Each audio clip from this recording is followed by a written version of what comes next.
突发奇想做了这个饼，没想到竟然这样好吃，不加蛋不加奶，一口气吃掉2个才过瘾，没有一点难度，赶快一起来做吧。300克面粉里加入3克酵母，5克白糖促进发酵，180克水，搅拌成絮状。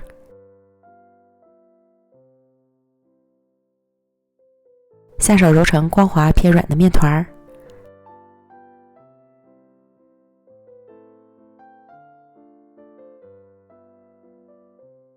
盖好，醒发至 1.5 倍大。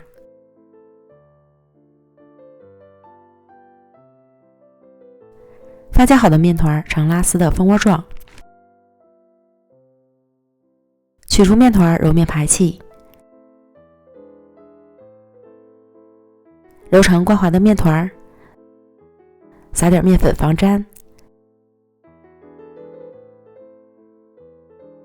再将面团擀成厚度约3毫米的长方形面饼。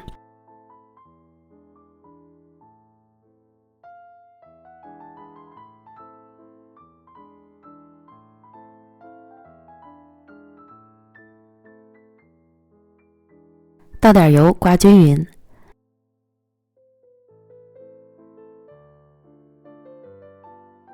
表面撒上百士利盐，可以激发香味儿。这是昨天做麻薯剩的黑芝麻蘸料，给它均匀的撒到面饼上。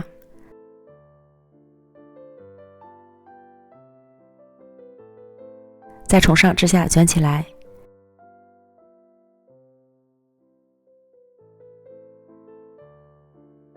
均匀的分成8个面剂，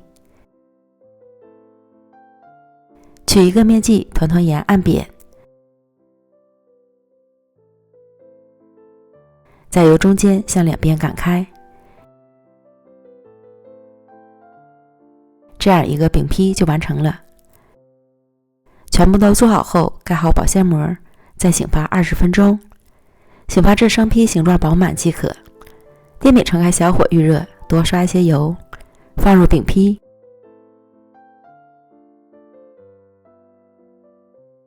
盖盖焖1分钟左右，开盖翻面。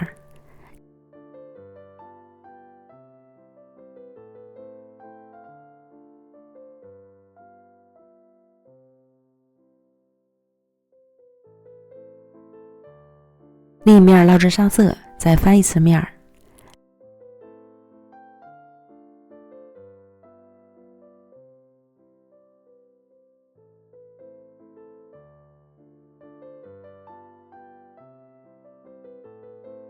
两面烙至金黄，按压表面能快速回弹，就熟透了。